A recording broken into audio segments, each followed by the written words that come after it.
bạn này nhưng trong bên ấy mà này nó tích hay cái đôi chia chạy đồng lệ những một cái sau khác là nhưng còn tới những vì spec tiếp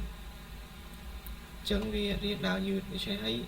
OBS nhưng mà trong record ban video này smooth nhưng từ tầm lang resolution vì oi thôm chẳng ấy vì rút ở đôi tê vì tệ tệ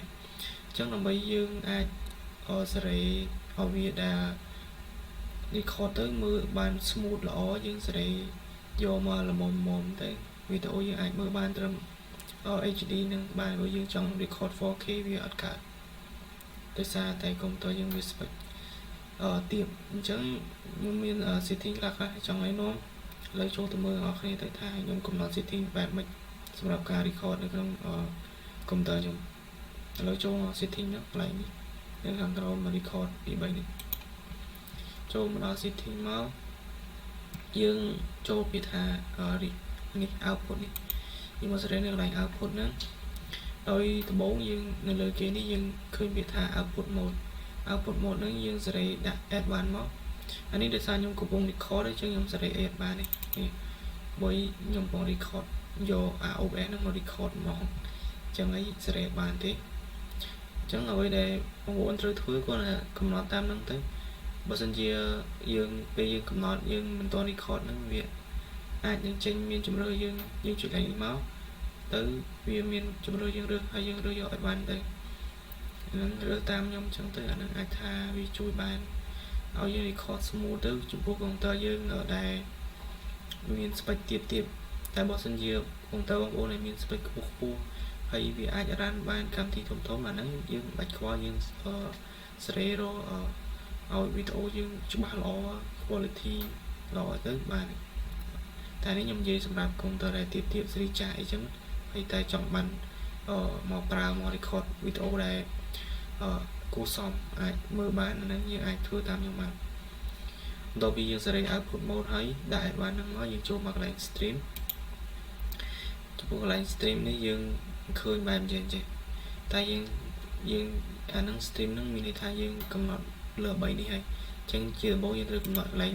record នេះ recording ហ្នឹងចូលមក tab ហ្នឹងយើងដាក់ standard បន្តមកទៀតយើងមកកំណត់កន្លែង recording format នេះយើងដាក់ MOV នេះមកហើយហ្នឹងដាក់តាមខ្ញុំចឹងអស់មកហើយកន្លែង audio track ហ្នឹងយើង select តែមួយមកបាន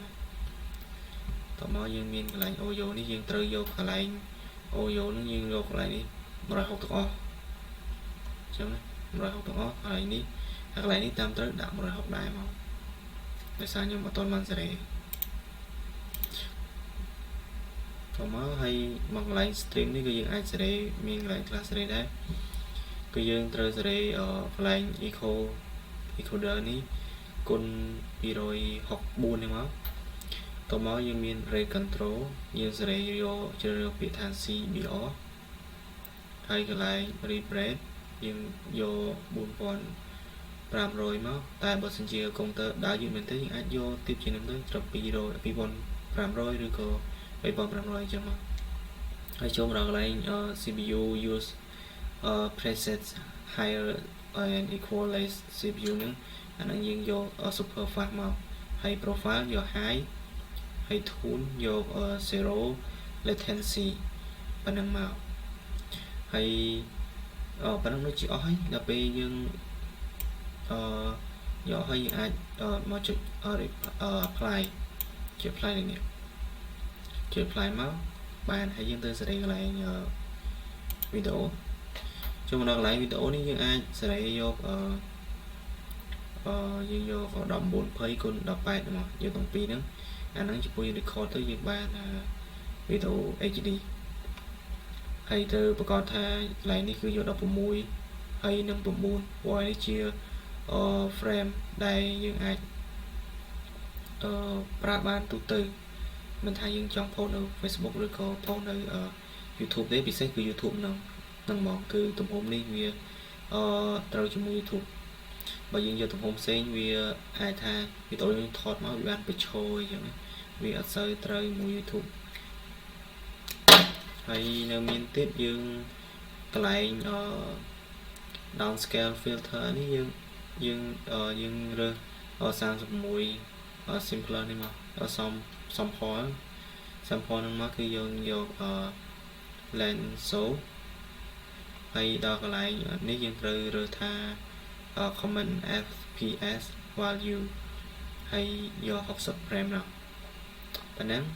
ហើយចូលមកដល់កន្លែង advanced នេះដូចជាយើងអត់មានសេរីច្រើនទេយើងគ្រាន់តែដាក់ថាកន្លែង process នេះតែ general ហ្នឹងមាន process priority នេះ process priority ហ្នឹងយើងយក about normal តែជាធម្មតាវា load normal តែយើងជ្រើសយក about normal មកជាការស្រេចហើយប៉ុណ្្នឹងមកយើងគ្រាន់តែចុច apply នេះចុច OK ហើយប៉ុណ្្នឹងវារួចរាល់ហើយវីដេអូយើងអាច record បានហើយ